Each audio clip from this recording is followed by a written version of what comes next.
com o assunto da PEC dos precatórios. Gente, nós estamos aí na expectativa de termos um apagão do Bolsa Família, né? O governo do Bolsonaro não renovou o Bolsa Família, apostando todas as fichas no Auxílio Brasil, que é uma cartada eleitoreira, né?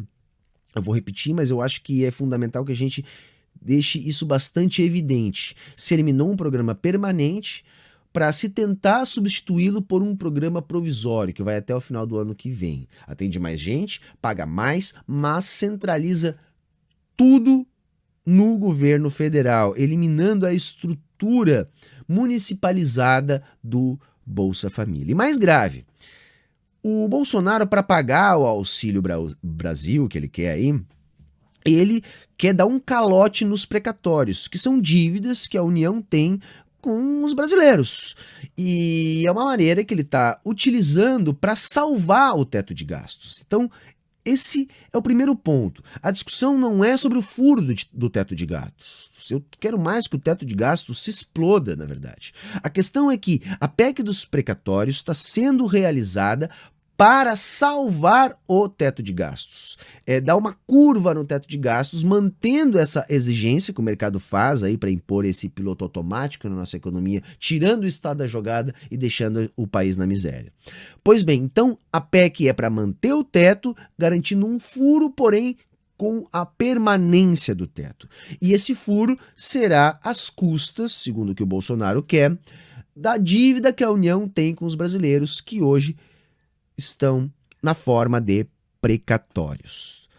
Foi aprovada em primeira votação, aliás, que papelão do PDT, né? Não só do PDT, mas eu falo do PDT porque, enfim, a galera que mais esbravejava em relação a esse tipo de coisa, e o partido fechou questão e votou junto com os bolsonaristas, né? Quem não votou ainda foi xingado lá e foi inclusive chamado de puxadinho da esquerda. Eu fiquei pensando, se o cara chamou o outro de puxadinho da esquerda, então ele não, né? Bom,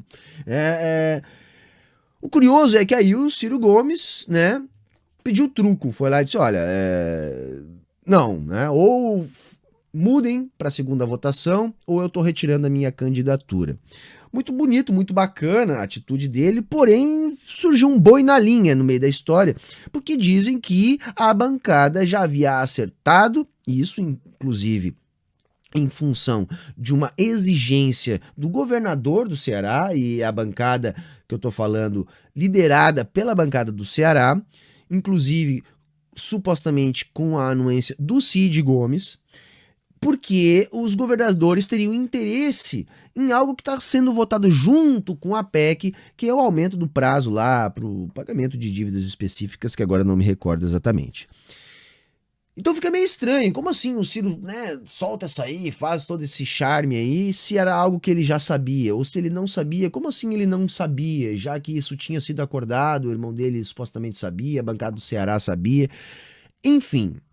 A parte boa é que parece, segundo o que o Lupe já colocou nas suas redes sociais, os votos do PDT já mudaram e a PEC tinha sido aprovada por uma diferença muito pequena, 5 votos apenas, ou seja, a mudança dos votos do PDT já é suficiente para garantir que a PEC seja enterrada.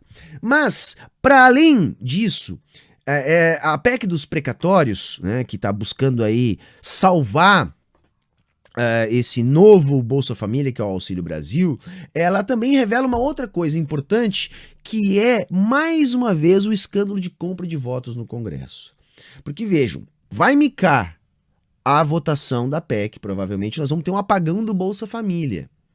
Quero ver como é que essa turma que precisa hoje do Bolsa Família, né, milhões de brasileiros que dependem do Bolsa Família, vão conseguir passar o mês quando não vir o dinheiro. Então, a gente tem que fazer campanha para esclarecer a respeito disso, porque o Bolsonaro vai utilizar a desculpa de que foi o Congresso que não votou, que não aprovou e que por isso as pessoas não estão recebendo. Nós temos que combater essa mentira. Não, foi a lambança que o Bolsonaro fez para aprovar uma medida eleitoreira. né?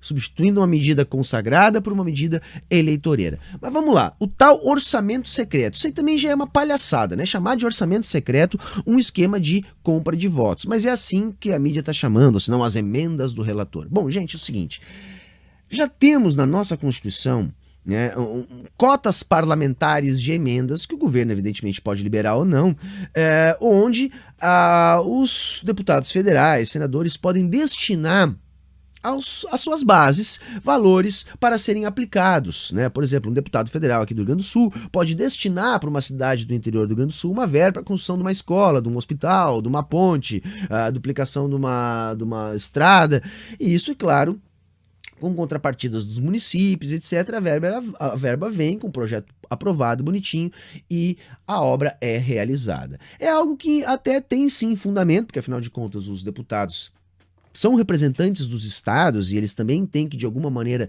poder colaborar nas melhorias da infraestrutura dos seus estados. Então já existe esse mecanismo, já tem bastante dinheiro destinado para isso.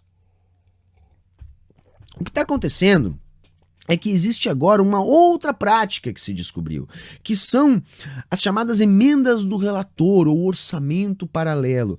Então, uma grana preta que vem do governo federal é encaminhada pela mesa diretora, né, com um pedido em forma de ofício da mesa diretora, para que os ministérios liberem essa verba destinada a emendas sugeridas por deputados.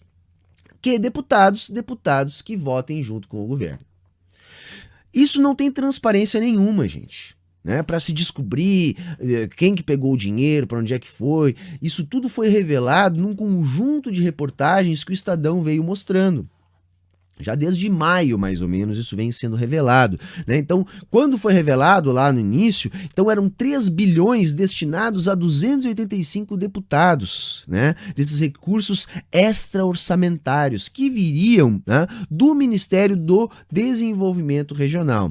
Isso foi articulado na época da eleição da mesa diretora da Câmara, lá do Arthur Lira.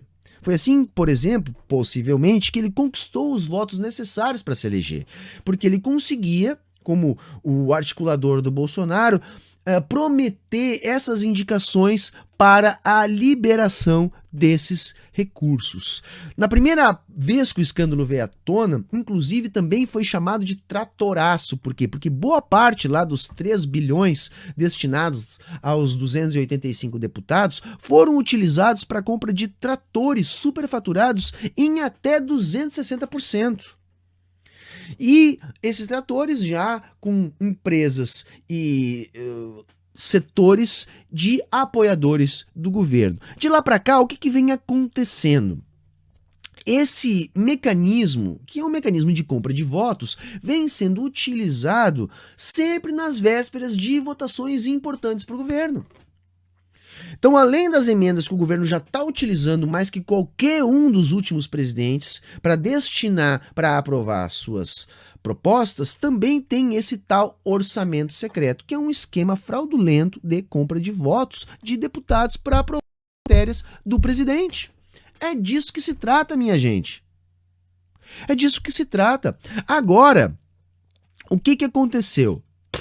Antes da votação da PEC, já tinha sido liberada uma boa fatia e já estava se articulando uma nova rodada de liberação de verbas para a segunda votação da PEC na Câmara. Entretanto, motivado por ação do PSOL, a ministra do STF, Rosa Weber, suspendeu o pagamento das emendas do relator. E mais, também exigiu que o esquema todo seja revelado. Quem está recebendo, onde é que está sendo gasto, a coisa tem que ter transparência. Então, assim, isso serve para a gente mostrar que, sabe esse papo de mensalão, né, o esquema lá de compra de votos do Fernando Henrique Cardoso para a reeleição, tudo isso café pequeno, tudo isso fichinha. A nossa democracia é uma democracia que funciona nesses termos. Semana passada a gente viu o escândalo, né, do banqueiro dando as cartas no Banco Central. Agora a gente está vendo como é que funciona a aprovação das emendas na Câmara dos Deputados. Cadê a participação popular aqui? Não, isso aqui é um esquema de toma lá da cá de verba.